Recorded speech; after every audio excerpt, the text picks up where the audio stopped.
হিন্দু ধর্মকে নিয়ে ব্যবসা, বুঝতে পারলেন? তাও আবার শিব ঠাকুরকে নিয়ে। একটা সাধারণ পাথরকে অন্যের জমিতে পুঁতে রেখে একটা ছেলে কিনা স্বপ্ন দেখেছে, তাকে রাতে শিব ঠাকুর স্বপ্ন দেখিয়েছে। সেই পাথরটাকে কেন্দ্র করে বিভিন্ন এলাকা থেকে মানুষ সেখানে ভিড় জমাচ্ছে, দুধ ঢালছে, পয়সাও দিয়ে যাচ্ছে, 100 টাকা 200 টাকা এইভাবে দিয়ে যাচ্ছে।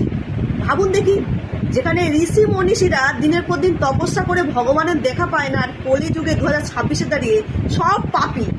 কাকে দেখেছেন যে সৎ ব্যক্তি কিছু না কিছু তো অন্যায় করেছে, ভগবান কিনা দেখা দেবে? হ্যাঁ, এটা একটা চাল।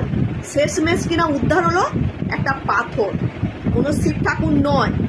মানে ভণ্ডামি করে ব্যবসা শুরু করে দিয়েছিল অন্যের জমিতে, এবং যারা বেশি কুসংস্কারে আচ্ছন্ন তাদেরকে পুরো কি সুন্দর করে খাওয়ানো যায়, তাই না? এই ধর্ম নিয়ে ব্যবসা এখন বিশাল বড় রাজনীতি চলছে, তাই না? মানুষকে এই ধর্মে ধর্মে বিভাজন করে দেওয়া, এবং যারা কুসংস্কারে আচ্ছন্ন তাদেরকে কিভাবে মাথা মুড়িয়ে তাদের কাছ থেকে টাকা কামানো, এইসবই চলছে। এই যে এতদিন ধরে কদিন ধরে যে চলছে, একটা পাথরের উপর দুধ ঢালা হচ্ছে, সেই দুধটাও নষ্ট হচ্ছে তো। কত ছেলে পুলে আছে দুধ খেতে পায় না, বাচ্চা ছেলেরা আছে যাদের একটু দুধ উঠে না পয়সার জন্য। কিন্তু যারা এই ভণ্ডামিটা করেছিল, যেই ছেলেটা স্বপ্ন দেখেছিল, সেই ছেলেটা কিন্তু হাওয়া হয়ে গেছে, সে তাকে আর খুঁজে পাওয়া যাচ্ছে না। এবং সবাই দেখতে পেলো সেটা একটা পাথর, কেউ পাথর পুঁতে রেখে শিব ঠাকুরের নাম করে ব্যবসা শুরু করেছিল। আর এটা বেশি কেন হিন্দু ধর্মেই হয়?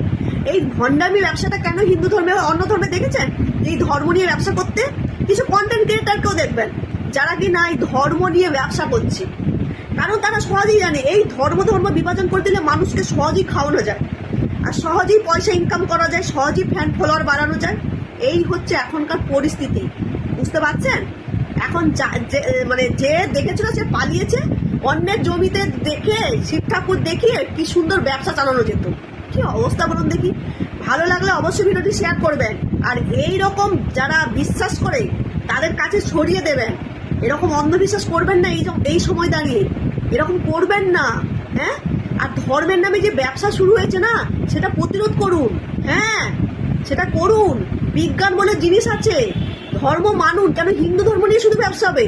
অন্য ধর্মে দেখেছেন এইভাবে ব্যবসা শুরু করতে, এইরকম মন্দিরে লাইন দিতে দেখেছেন আপনারা? কোনো ধর্মে দেখেছেন যে মন্দিরে গেলে লাইন দিতে হবে, যেখানে গরিব লোক বড় লোকের ভাগ? মসজিদে আপনারা দেখতে পান না তো? কেন হিন্দু ধর্মে হয় বলুন দেখি? কেন হিন্দু ধর্মের সাধু সন্ন্যাসীরা ভণ্ড চোর ডাকাতগুলো মাঝে মধ্যে সাধু সন্ন্যাসী সেজে ঘুরে বেড়ায়? মানুষ যাতে সহজে বিশ্বাস করে না এই ভালো লোক, বুঝতে পারলেন? কেন হবে এগুলো আপনারা বুঝুন। এই যে শিবলিঙ্গকে নিয়ে, আমাদের শিব ঠাকুরকে নিয়ে যে ভণ্ডামিটা হলো, কেন মানুষ বিশ্বাস করলো? কেন বিশ্বাস করলো? যারা বেশি কুসংস্কারে আসছিল, একবারে যাচাই করে দেখলো না, শেষমেশ কি পাওয়া গেছে? একটা পাথর পাওয়া গেছে।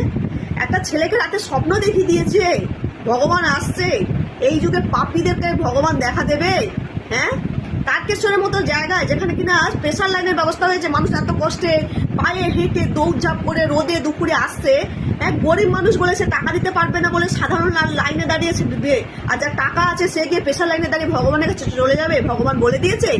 আমি বলছি এই হিন্দু ধর্মে ভগবানকে নিয়ে ব্যবসা বন্ধ হোক।